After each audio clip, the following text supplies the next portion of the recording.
Trade, Industry and Competition Minister Parks Tau says that the South African government is still trying to make sense of the new tariffs imposed on the South African products by the United States government.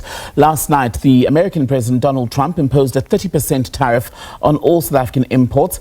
This is not the only country that's been affected. Dozens of other nations have also been levied by the Trump administration. In fact, in some instances, levies of more than 50% have been imposed. The South African Chamber of Commerce and Industry, meanwhile, says it's also studying the implications of these tariffs on local business. Let's get an update now from the United States. Bring in SABC News correspondent Nick Harper. Nick, good to see you. So the markets had been jittery before Trump's announcement last night. They were jittery as they opened this morning. Are there any calmer now that we're clear on what his plan is somewhat? No, unfortunately, those waters for the markets have certainly not calmed over the course of the last few hours. Just looking at how they're currently sitting, all three indices here in the US dramatically down. The Dow Jones has recovered a bit, but it's still 1,200 points down. That's nearly 3% lower compared to yesterday. The S&P about 3.6% down. The Nasdaq down a whopping 4.8%. And it's not just the main indices. What we're also seeing is some of the companies who produce goods overseas but import them into the United States, their share price has dropped dramatically during the course of the morning. For example, Nike has dropped by about 12%. Apple at one point, about an hour or so, was down about 9%. So a big drop for those companies as well. A real fear that not only is this affecting share prices and the stock market and investors, but it could push all of this towards a recession for the United States. That is the big fear that is hovering over all of this, that what Donald Trump is doing could undermine the US economy in really quite a dramatic fashion. And it's interesting because Trump presents this plan, Nick, as one that's meant to benefit the average American working class person, yet they were already seeing signs that workers in the automobile industry might in fact be affected. The company that manufactures Jeep and Chrysler vehicles shutting down some of its operations for up to 2 weeks. How then will the Trump administration begin to manage perhaps the messaging from the people who may be nervous about those sort of decisions?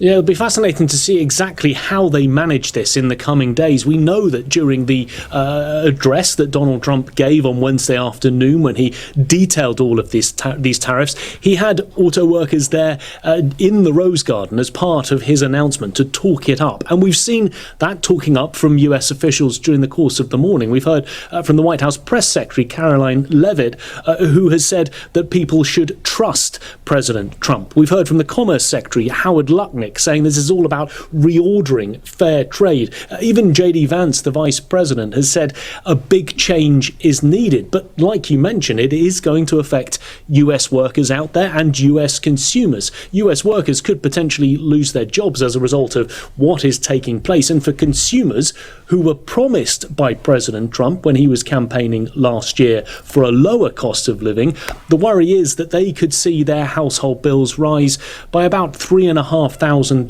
a year as a result of these tariffs. The cost of living will be pushed up, inflation will be pushed up, and that threat of recession as well. And just on what I was referencing around Stellantis, the manufacturers of Chrysler, it's a factory in Canada that's going to be closed for about 2 weeks in response to some of these tariff announcements. But the Vice President J.D. Vance today has said to Americans that in fact the benefits of these duties will take time, at least for people to begin to feel them.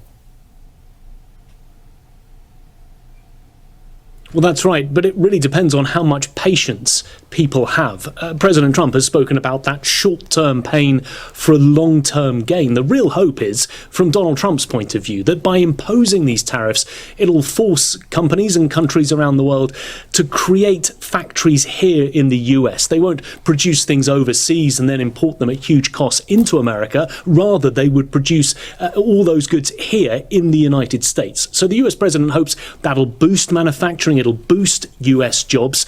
But all of that, of course, will take time. And people may not have patience for very long if they are seeing the price of goods go up, if they're seeing their jobs being cut. He's urging patience, as is the Commerce Secretary, also telling countries around the world not to retaliate, not to escalate, but rather to take a breath as we pause and try and assess what all of this will mean, not just for the countries, but also for US consumers here. Nick Harper, live for the SABC out of the United States, talking about those Trump tariffs announced last night. Thank you, Nick.